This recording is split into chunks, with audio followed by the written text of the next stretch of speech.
Hello students, कैसे हो आप सभी। बीकानेर पाठशाला के यूट्यूब चैनल पर आप सभी का हार्दिक स्वागत और अभिनंदन है। आज हम क्लास 8 की एक्सरसाइज 5.3 की 5वां क्वेश्चन स्टार्ट करेंगे। इससे पहले के 1 से 4 तक के क्वेश्चन हमने पिछले वीडियो में किया है। 5वां क्वेश्चन क्या है? निम्नलिखित संख्याओं में प्रत्येक के लिए वह सबसे छोटी पूर्ण संख्या ज्ञात कीजिए जिससे इस संख्या को गुणा करने पर यह पूर्ण वर्ग संख्या बन जाए। इस पूर्ण वर्ग संख्या का वर्गमूल भी ज्ञात कीजिए। यानी कि यहाँ हमें कोई एक संख्या दे रखी है और उससे वह छोटी से छोटी संख्या क्या है जिसे गुणा करने पर वह एक पूर्ण वर्ग संख्या बन जाए। अभी इसका इकाई अंक 2 है। सर इसका मतलब क्या हुआ कि यह पूर्ण वर्ग संख्या नहीं है। इसे हमें सबसे पहले तो पूर्ण वर्ग संख्या बनाने के लिए ऐसी कौन सी सबसे छोटी संख्या है जिसे गुणा करने पर यह पूर्ण वर्ग संख्या बन जाएगी। तो देखिएगा, सबसे पहले तो इसके करेंगे गुणनखंड। 252 लिखेंगे। 2 का भाग जा रहा है, 2 का भाग 2 में एक बार, 5 में 2 बार जाएगा, 2 का भाग 4, 5 में से 4 घटाएंगे 1 12, 2 का पढ़ा 6 बार पढ़ेंगे तो 12 था। 126 फिर से 2 का भाग जाएगा, 2 का पढ़ा कितनी बार पढ़े, 6 बार पढ़े तो 12, और 2 का पढ़ा 3 बार पढ़ेंगे तो 6 आ गया, 63 आ गया। 2 का भाग तो जा रहा नहीं, 3 का भाग जाएगा तो 3 का भाग देंगे कितनी बार जाएगा, 3 का पढ़ा 6 में 2 बार और 3 में 1 बार चला गया, फिर से 21 आ गया सर। 3 का भाग जाएगा कितनी बार, 7 बार। 7 में किसका भाग जाएगा, 7 का 1 बार भाग जाएगा। अब देखिएगा इसके गुणनखंड लिखिएगा। 2 गुणा 2 गुणा 3 गुणा 3 गुणा 7। यहाँ सर 2 तो 2 बार आ गया, यहाँ पे 2 बार आ गया और 3 भी 2 बार आए हैं, लेकिन सर 7 अकेला है। यहाँ जो क्या करना है हमें, वह सबसे छोटी संख्या ढूंढनी है ना जिसका गुणा करने पर वह पूर्ण वर्ग संख्या बन जाए। तो यहाँ पे हमें अकेली संख्या को ढूंढना है। किसको ढूंढना है? अकेली। जो अकेली संख्या होगी ना वह सबसे छोटी होगी जो इस संख्या से गुणा करने पर पूर्ण वर्ग संख्या बन जाएगी। अब देखिएगा यहाँ अकेली संख्या क्या बची, 7 है। तो लिखेंगे 252 को यहाँ 7 सबसे छोटी संख्या है। 7 सबसे छोटी संख्या है। 7 सबसे छोटी संख्या है जो 252 को गुणा करने पर एक पूर्ण वर्ग संख्या बन जाती है। एक पूर्ण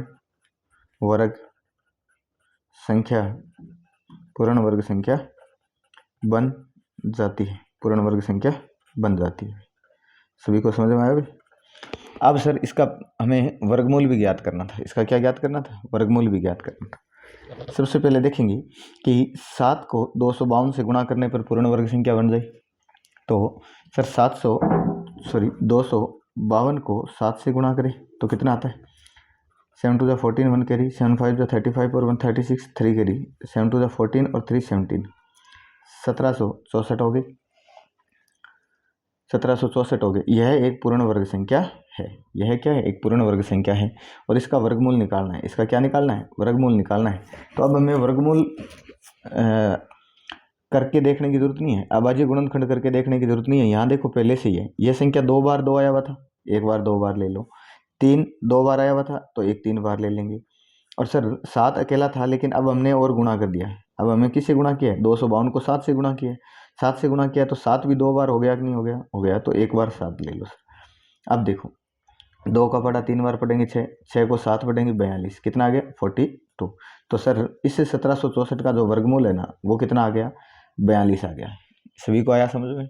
चलिएगा अब इसका नेक्स्ट पार्ट करते हैं। दूसरा इसका जो पार्ट है वो क्या है? 180। कितना है भाई? 180 है, 180 है। सबसे पहले तो इसका 180 के गुणनखंड करेंगे। इकाई अंक 0 है तो 2 का भाग जा रहा है कितने बार? 90 बार। इकाई अंक 0 है, फिर से 2 का भाग जा रहा है कितने बार? 45 बार। 45 में 2 का भाग तो जाता नहीं है, अब किसका भाग जाएगा? 3 का भाग जाएगा सर। कितनी बार? 3 का भाग 45 में 15 बार जाएगा। 15 में फिर से 3 का भाग जा रहा है कितनी बार? 5 बार। 5 में 5 का भाग जाएगा 1 बार। यहाँ देखिए गुणनखंड लिखिएगा 2 गुणा 2 गुणा 3 गुणा 3 गुणा 5। यहाँ सर 2 तो अपना जोड़ा लेके आए, 3 भी अपने जोड़ा है और 5 अकेला है। 5 क्या है? अकेला है। लिख देंगे यहाँ 5 का कोई युग्म नहीं है, यहाँ 5 का कोई युग्म नहीं है, यानी 5 अपना जोड़ा नहीं लेके आया, 5 अकेला एक संख्या बच गई है। युग्म यहाँ 5 का युग्म नहीं है, अतः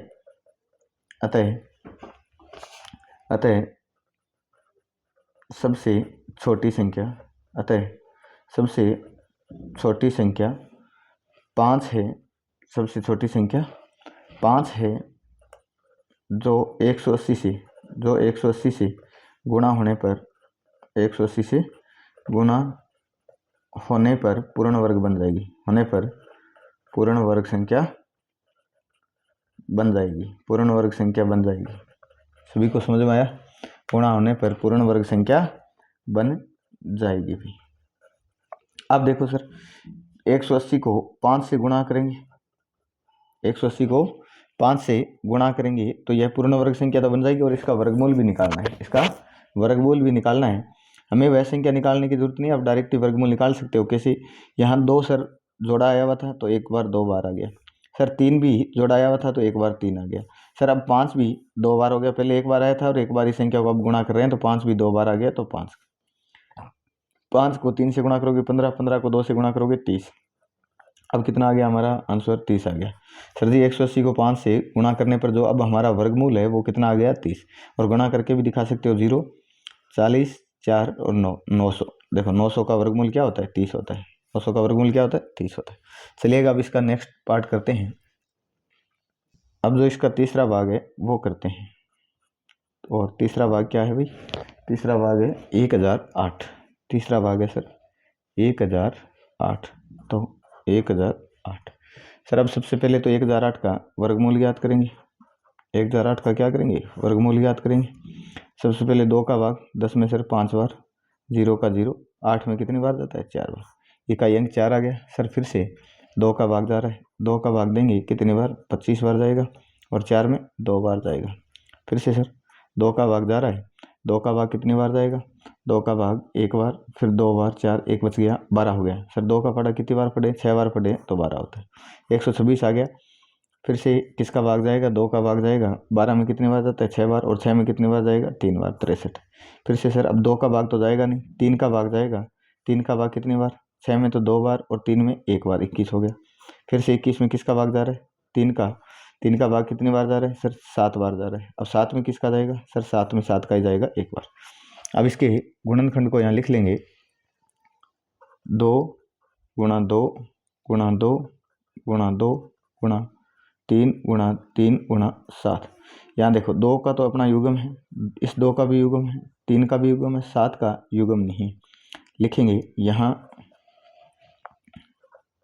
यहाँ 7 का युग्म नहीं है, यहाँ 7 का युग्म नहीं है। अभी हमें पता है जिस संख्या का यहाँ जोड़ा नहीं होता है वही संख्या क्या होती है? सबसे छोटी संख्या होती है, जिसे इस संख्या से गुणा करने पर पूर्ण वर्ग संख्या बन जाती है।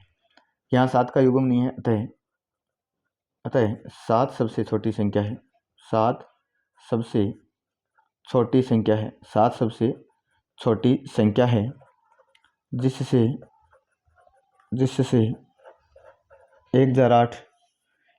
1008 गुणा होने पर, 1008 को गुणा करने पर पूर्ण वर्ग संख्या बन जाती है। पूर्ण वर्ग संख्या बन जाती है। पूर्ण वर्ग संख्या बन जाती है। सभी को समझ में आया होगा भी।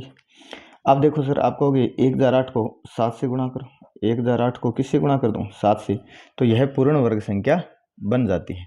अब पूर्ण वर्ग संख्या सर 7 को 8 बार पढ़ेंगे, टेबल 56, 0 का 0, 7 का पढ़ा 1 बार, 7056 आ गया। क्या सर 7056 में पूर्ण वर्ग संख्या? जी बिल्कुल। तो इसका वर्गमूल भी निकालना है हमें। वर्गमूल सर पहले देखो 2 बार 2 आया हुआ है तो 1 बार बाहर निकल गया। फिर से 2 का जोड़ा था तो 1 2 बार निकल गया। फिर 3 था सर, 3 का जोड़ा था तो 1 3 बार आ गया। अब सर 7 पहले अकेला था, अब 7 से और गुणा कर दिया तो 7 का भी युग्म बन गया, तो 2 7 में से 1 7 बाहर आ जाएगा। अब गुणा करो सर, 7 को 2 से गुणा किया 4, 4 को 6 से, 2 को 2 से किया 4, 4 को 3 से किया 12, 12 को 7 से किया कितना आता है 84, 84 आता है। ठीक है, कितना आ गया वर्गमूल इसका 84 आ गया, ये हमारा आंसर है। चलिए अब इसका नेक्स्ट पार्ट करते हैं। 4th नंबर पार्ट क्या है वो 2028, 2000 कितना है 28 है भाई, सभी को आया समझ। अब 2028 का गुणनखंड करेंगे, 2028 का गुणनखंड करेंगे। 2 का भाग कितने बार जा रहा है सर 10 बार, फिर 1 बार 4 बार। सर 2 का भाग 10 में तो 5 बार जाएगा, और फिर यहाँ सर भाग टूट रहा है तो 0 लगाएंगे, और 14 में कितनी बार जाएगा 7 बार जाएगा, 507 आ गया। 500 कितना आ गया 7 आ गया। अब सर 7 आ गया तो इकाई अंक 0 2 4 6 तो नहीं है, तो 2 का भाग तो जाएगा नहीं। 3 का देखेंगे, 3 का अंकों का योग करो, 7 5 12 और 0 12, तो सर 3 का भाग जा रहा है। 3 का पढ़ा 1 बार पढ़ूंगा तो 3, 5 में से 3 घटाओगे तो कितने बच गए 2, 20 हो गए। सर 3 का पढ़ा 6 बार पढ़ूंगा तो 18 होता है, 3 का पढ़ा 6 बार पढ़ूंगा तो 18 होता है। 20 में से 18 घटाओगे कितने बच गई 2, 27। 3 का पढ़ा सर कितने बार पढ़ो 9 बार पढ़ेंगे तब 27 आता है, 169 आ गया। अब देखेंगे सर 3 का भाग जा रहा है क्या, तो 3 का भाग नहीं जा रहा है क्योंकि अंकों का योग 9 10 है 16, कितना हो रहा है अंकों का योग 16 हो रहा है, और 3 का भाग नहीं जाएगा। और अगर आपको स्क्वायर याद है, अगर आपको स्क्वायर याद है तो 169 13 का स्क्वायर नहीं होता है क्या 169, 13 का स्क्वायर होता है। तो 13 का पढ़ा देखो 1 बार पढ़ेंगे 13 आएगा, 16 में से 13 घटाए 3, अब 13 का पढ़ा 3 बार पढ़े तो 39, तो 13 का स्क्वायर होता है, इसका मतलब 13 का पढ़ा कितनी बार पढ़े तो 169 हो जाए तो 13 बार। सर अब 13 में किसका जाएगा, 13 में 13 का ही भाग जाएगा। यहाँ देखो इसके गुणनखंड को लिखेंगे, अभाज्य गुणनखंड को 2 गुणा 2 गुणा 3 गुणा 13 गुणा 13। सर यहाँ 2 का तो अपना युग्म बन रहा है, सर 13 का भी यहाँ युग्म बन रहा है, किसका नहीं बन रहा है अभी 3 का नहीं बन रहा है, तो लिख देंगे यहाँ 3 का युग्म, 3 का युग्म नहीं बन रहा है, 3 का युग्म नहीं बन रहा है, अतः 3 सबसे छोटी संख्या है, 3 सबसे छोटी संख्या है जो 2028 को गुणा करने पर पूर्ण वर्ग संख्या बन जाए, गुणा करने पर पूर्ण वर्ग संख्या बन जाएगी, पूर्ण वर्ग संख्या बन जाएगी भी, पूर्ण वर्ग संख्या क्या कर जाएगी बन जाएगी। अब सर 2028 को गुणा करेंगे तो 2028 को सबसे छोटी संख्या क्या है 3 है सर, कितनी है सबसे छोटी संख्या 3 है, तो 3 से गुणा करेंगे। 8 का पढ़ा 3 बार पढ़ेंगे 24 कैरी 2 और 6 और 2 8, 0 का 0 और 2 का पढ़ा 3 बार पढ़ेंगे तो 6084 हो गया। सर जी 6084 क्या है पूर्ण वर्ग संख्या है, और 6084 का वर्गमूल भी हमें निकालना है, तो वर्गमूल निकालना तो पहले सर 2 तो 2 बार आया हुआ है तो 1 2 तो बाहर आ जाएगा गुणा में। सर 13 भी 2 बार आया हुआ है तो 1 13 पहले से बाहर आ गया। सर 3 एक बार पहले आया था और 1 बार अब हो गया, तो 3 का भी युग्म बन गया 3 बार आ जाएगा। अब देखो सर 13 को 3 से गुणा करो 13 3 जा 39, और 39 को 2 से गुणा करोगे तो 78 होता है, कितना होता है 78 होता है। ये इसका आंसर आ गया। चलिएगा अब इसका नेक्स्ट पार्ट करते हैं।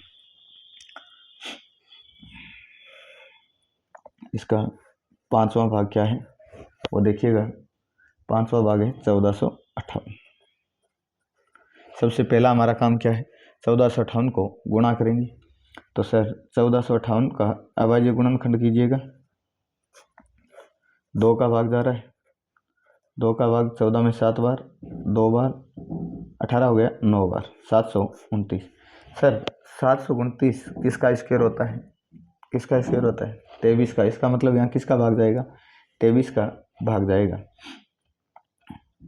9 16 2 18 सॉरी सर पहले 3 का भाग जा रहा है तो 3 का भाग देंगे। अब 3 का भाग कितनी बार 2 बार 6, 1 बच गया 12 हो गया, 3 का पड़ा 4 बार और 9 में 3 का पड़ा 3 बार 243 हो गया।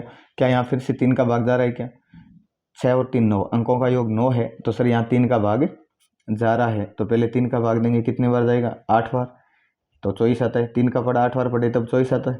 3 का पढ़ा एक बार पढ़ेंगे तो 3 आता है, 81 हो गया सर। और फिर से 3 का भाग देंगे, 3 का पढ़ा कितनी बार पढ़ूंगी 81 आ जाए, आपने कहा सर 27 बार। फिर से 3 का पढ़ा कितनी बार पढ़ें, 27 होता है तो 9 बार। 3 का पढ़ा कितनी बार पढ़ें, 9 होता है तो 3 बार। 3 का पढ़ा कितनी बार पढ़ें, 3 आ जाए तो आपने कहा सर 1 बार। यहाँ देखिएगा 3 का अपना जोड़ा बन रहा है, बन रहा है, बन रहा है। अब आज गुणनखंड लिख लीजिएगा यहाँ पे, 2 गुणा 3 गुणा 3 गुणा 3 गुणा 3। सर यहाँ 3 का तो अपना जोड़ा बन रहा है, इस 3 का भी अपना जोड़ा बन रहा है। यहाँ 2 का जोड़ा नहीं बन रहा है, 2 का जोड़ा नहीं बन रहा है, तो यहाँ लिख देंगे, यहाँ 2 का युग्म नहीं है, 2 का युग्म नहीं बन रहा है भाई, 2 का युग्म नहीं बन रहा है, 2 का युग्म नहीं बन रहा है भाई। तो सबसे छोटी संख्या, तो सबसे छोटी संख्या 2 है, जिसे 1458 से गुणा करने पर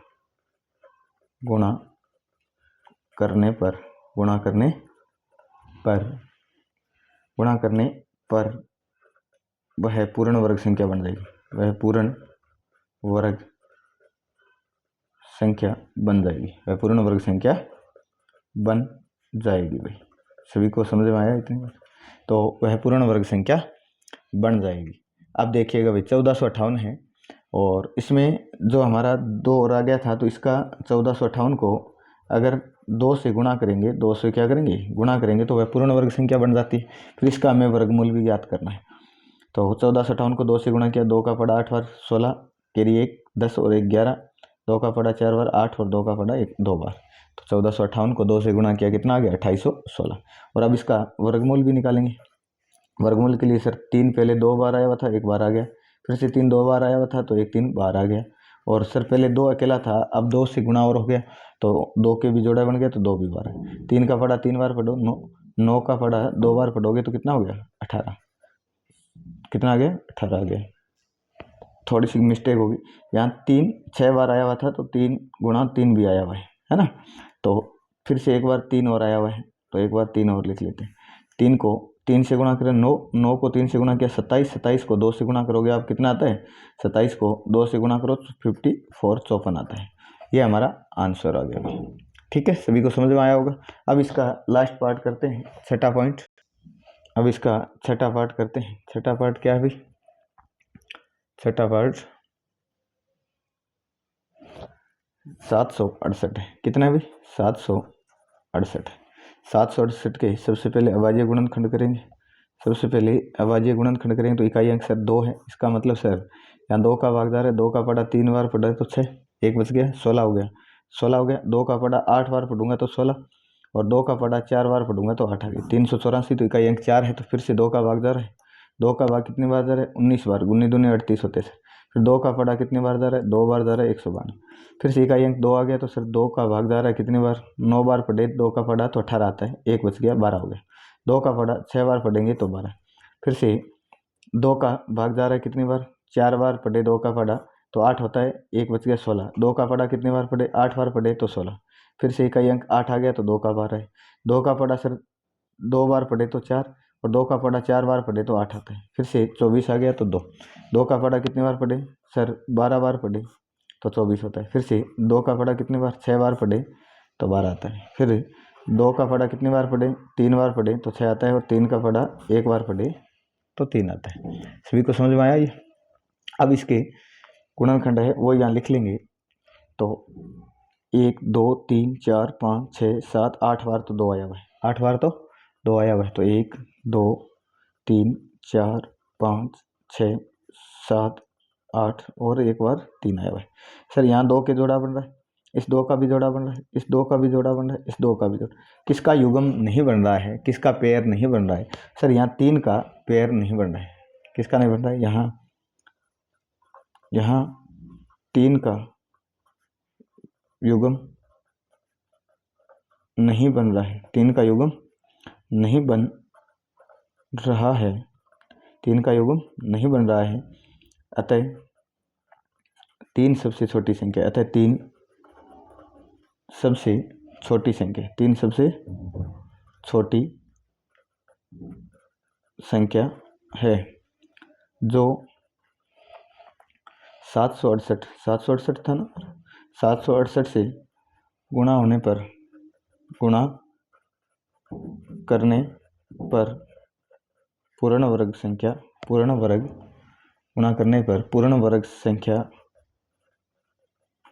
बन जाएगी, पूर्ण वर्ग संख्या बन जाएगी भाई।